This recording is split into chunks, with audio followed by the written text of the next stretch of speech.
भावुक हुए संजय निषाद। बोले बच्चियों महिलाओं के साथ अपराध बंद हो, पीड़िए की बात करने वाले खुद अपराधी हैं। संजय निषाद पीड़ित परिवार से पीड़ित बच्ची से मिलकर भावुक हुए और क्या कुछ कहा वो आपको सुनवाएंगे।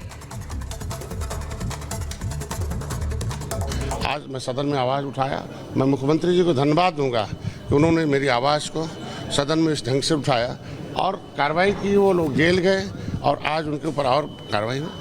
बस इतनी उम्मीद रखता हूं कि मैं अपने समुदाय का किस तरीके से उनका सुरक्षा दे सकता हूं। अपने समाज का इस तरीके का अत्याचार मैं नहीं होने देना चाहता हूं। मैं सभी पार्टी से अपील करूंगा, अत्याचारी का कोई जाति नहीं होता है, उसका साथ न दे। और ऐसे अत्याचारियों के खिलाफ मैं समाजवादी पार्टी में उसके कार्यालय में जाकर धरना दूंगा कि ऐसे समाजवादी पार्टी से नारा देने वाले सांसद को पार्टी से बाहर करें और उसे उनकी सदस्यता समाप्त हो जाए। जो इस सांसद ने उसका उनके लिए पैरवी की है, पूरे के पूरे उसके मुकदमा नहीं होने दिया। कई दिन तक वो 13 साल की बच्ची है, 13 साल की बच्ची कहाँ जाएगी, कहाँ मुंह दिखाएगी और किस तरीके से ये मेरे समाज के ऊपर अत्याचार हो रहा है, इसमें किस तरीके से होगा। अंग्रेजों से लड़ा, मुगलों से लड़ा, आपकी अत्याचारियों से कैसे लड़ा जाएगा। मैं समाज से अपील करता हूँ कि ऐसे लोगों के खिलाफ खड़ा हूँ और अपने न्याय के लिए मेरा साथ दें और मैं उसे जहाँ तक हो सकता है उसे लड़ाई लड़ने का काम करूँगा। और अजय के पास एक बार फिर रुक करते हैं। अजय, संजय निषाद आज पीड़ित परिवार से मुलाकात करने के लिए पहुंचे और जिस तरीके से देखिए मीडिया के सामने आए, भावुक हुए और सपा पर सवाल उठाए गए और ये कहा गया कि देखिए जो अपराध करते हैं उनका कोई धर्म नहीं होता, उनकी कोई जाति नहीं होती। और साथ ही साथ सवाल ये भी पूछा गया कि अब तक इस पूरे मामले को लेकर कोई कार्रवाई आखिर क्यों नहीं हुई है पार्टी की तरफ से।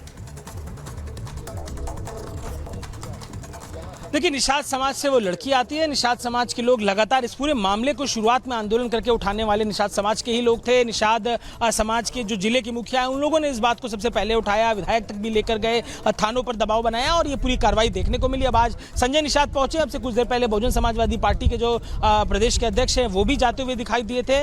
लेकिन अब इन सब बातों के परे हटकर जो एक्शन है वो बात कर रहा है, उस एक्शन की आवाज़ है। और जो परिजन है, अब से कुछ देर पहले जो मुख्य आरोपी है उनके परिजन यहाँ पर अपना सामान लेकर भागते दौड़ते दिखाई दिए, जो बताता है, इस बात की तस्दीक करता है कि प्रशासन, मुख्यमंत्री का जो इकबाल है इस बारे में पूरी जो उनका अप्रोच है, जो उनकी सोच है वो कितना क्लियर है। और यही कारण है कि उस क्लैरिटी ऑफ थॉट का असर जमीन पे भी दिखाई दे रहा है। जो अधिकारी हैं वो एक्शन में दिखाई दे रहे हैं। एसडीएम से लेकर पुलिस तक के सीनियर अधिकारी यहाँ मौजूद हैं। और रास्ता क्या निकल सकता है, अब यहाँ पर जेसीबी के लिए काम करना मुश्किल है। ठीक है अजय, रास्ता क्या है उस दूसरे रास्ते पर। ठीक है अजय, लगातार आप तस्वीरें दिखा रहे हैं, लेकिन इसी पर अब चर्चा करना बेहद जरूरी है। और चर्चा के लिए हमारे साथ जुड़ गए हैं बेहद खास मेहमान। जल्दी से आपको परिचय करा देती हूं।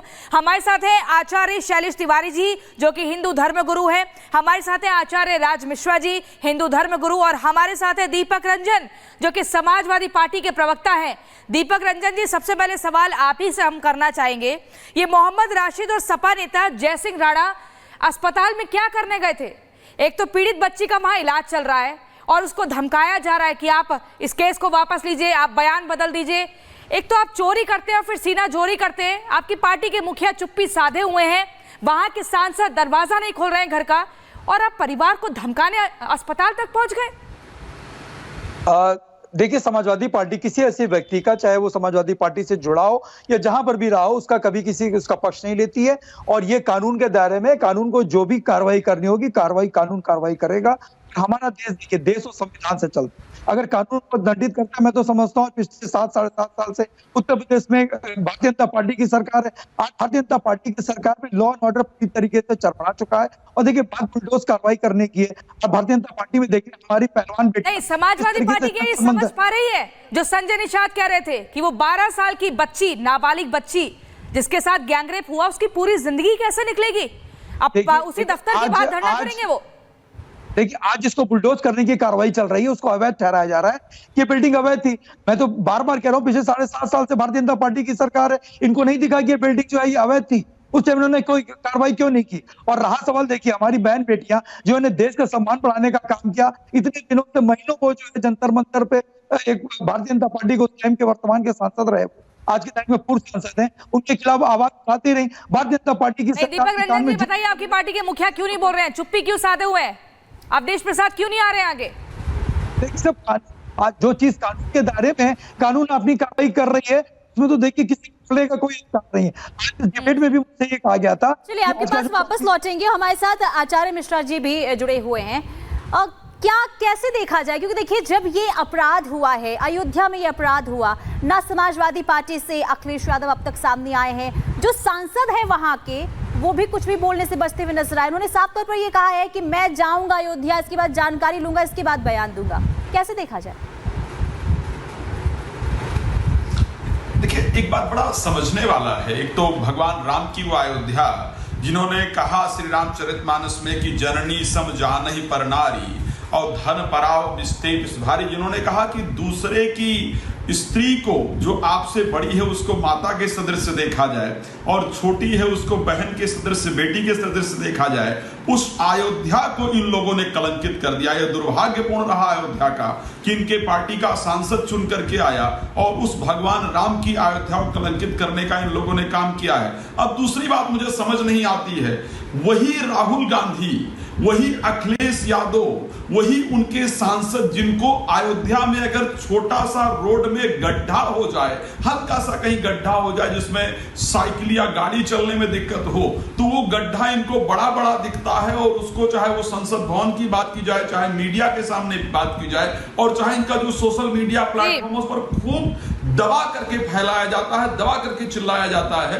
अगर कोई पुरानी दीवार इवन गिर जाए तो उसको लेकर के कहा जाता है कि बीजेपी का ये जो था ये पूरा तरह से ध्वस्त। बिल्कुल, और सदन में भी खूब एकदम दहाड़ के साथ सरकार को घेरते हैं, दिल्ली तक के मुद्दों को उठाते हैं, लेकिन जहां से इनकी पार्टी का प्रत्याशी जीतता है उस बात को कहते हैं हमें पता ही नहीं है। हमारे साथ जैनेंद्र आर्य भी जुड़ गए जो कि पॉलिटिकल एनालिस्ट हैं, लेकिन सबसे पहले अब मैं आना चाहूंगी आचार्य शैलेश तिवारी जी आपके पास। अब देखिए, प्रभु श्री राम की नगरी अयोध्या में मोहित खान के रूप में ये वो रावण था जिसने एक बच्ची की आबरू के साथ खिलवाड़ किया, लेकिन साथ ही साथ तालाब हो गई या कब्रिस्तान जैसी जमीनें हो गई, उन पर कब्जा करके अपनी इमारतें भी खड़ी कर दी हैं। ये शायद भूल जाते हैं ये लोग कि रावण का अंत कैसे हुआ था। अगर उसी के रास्ते पर चलेंगे तो इनका अंत कैसा होगा ये अब सबके सामने है।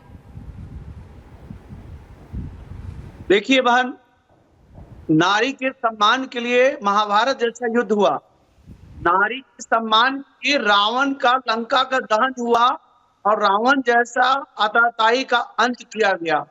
मोहित खान जो है, यह इसकी तुलना हम रावण से नहीं कर सकते। यह तो महापापी पातकी है, और चाहे यह घर अपने जमीन पर बनाए या किसी इंक्रोचमेंट करके जमीन पर बनाए, ऐसे लोगों के घर को ध्वस्त कर देना चाहिए और साथ ही साथ ऐसे लोगों को फांसी की सजा होनी चाहिए।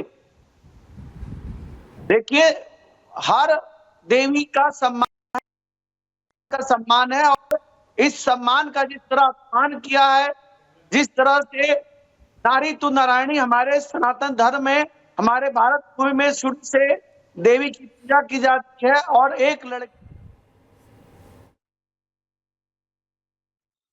जैनेंद्र आर्य जी हमारे साथ बने हुए हैं। सर देखिए, जिस तरीके से पूरा मामला